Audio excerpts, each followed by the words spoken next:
सर्वसामान्यांच्या हक्काचा आवाज जागर जनस्थान। नाशिक पुणे हायवेवरील शिखरेवाडी येथे कंटेनरच्या धडकेत एका युवकाचा दुर्दैवी मृत्यू झाल्याची घटना आज दिनांक 8 जुलै रोजी 3:30 वाजेच्या दरम्यान घडली आहे। पोलिसांकडून मिळालेल्या अधिक माहितीनुसार जॉय निकाळजे हा तरुण शिखरेवाडी रस्त्याने त्याच्या मोटरसायकलवर मांडलेल्या एका महिलेसह एका लहान मुलाला घेऊन रस्ता ओलांडत होता, तेव्हा गतिरोधकांवरून तोल गेल्याने तो अचानक खाली पडला आणि कंटेनरच्या मागच्या टायराखाली आल्याने त्याचा जागीच दुर्दैवी मृत्यू झाला। परंतु या अपघातात सुदैवाने महिला व लहान बाळ वाचले। त्यांना किरकोळ दुखापत झाली असून नाशिक रोड नवीन बिटको हॉस्पिटल येथे औषध उपचारासाठी दाखल करण्यात आले। घटनेची माहिती मिळताच उपनगर पोलीस ठाण्याचे अधिकारी व कर्मचारी घटनास्थळी धाव घेतली असून तपास सुरू आहे।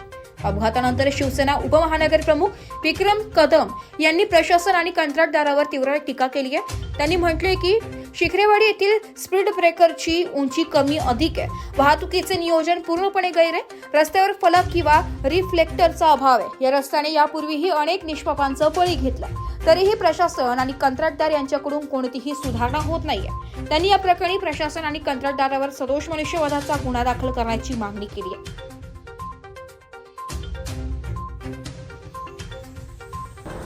नाशिक पुणे महामार्गावरती शिखरेवाडीच्या स्पीड ब्रेकरवरती आता एक छोटासा अपघात झालेला आहे। छोटासा म्हणजे अतिशय दुर्दैवी घटना त्या ठिकाणी घडली आणि जॉय निकाळजे या तरुण मुलाचा त्या ठिकाणी अंत झालेला आहे। एक होतकरू मुलगा त्या ठिकाणी गेलेला आहे, परंतु प्रशासनाचा निष्काळजीपणा यामध्ये सविस्तर दिसतोय।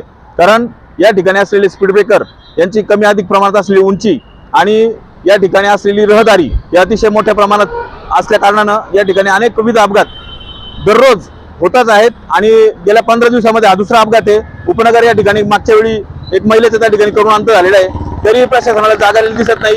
आपण बघू शकता की या रस्त्यावरती कुठले रिफ्लेक्टर नाही, कुठल्याही प्रकारच्या स्पीड ब्रेकरच्या संदर्भात असलेले फलक त्या ठिकाणी नाही आहेत किंवा या ठिकाणी असलेले जे काही स्पीड ब्रेकर आहेत त्या ठिकाणी पट्टे नाही आहेत आणि वाहतुकीचं नियोजन कुठल्याही प्रकारचं या ठिकाणी दिसत नाही। त्यामुळे मोठ्या प्रमाणामध्ये या ठिकाणी अपघात होत आहेत आणि त्याची परिणाम म्हणून अनेक लोकांचा या ठिकाणी हातनाक जीव जातोय आणि याची जबाबदारी घेणार कोण?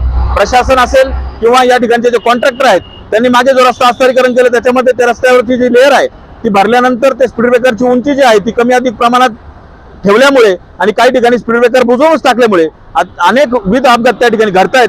मी प्रशासन आणि या ठिकाणी कॉन्ट्रॅक्टरला डायरेक्ट जबाबदारच धरतोय, त्यांनी या घटनेची जबाबदारी घ्यावी आणि मला तर असं म्हणायचं की पोलिसांनी या ठिकाणी कॉन्ट्रॅक्टर आणि प्रशासनावरती सदोष मनुष्यवधाचा गुन्हा दाखल केला पाहिजे, अशी या ठिकाणी मी मागणी करतो। जागर जनस्थानकरिता संदीप नवसे, नाशिक।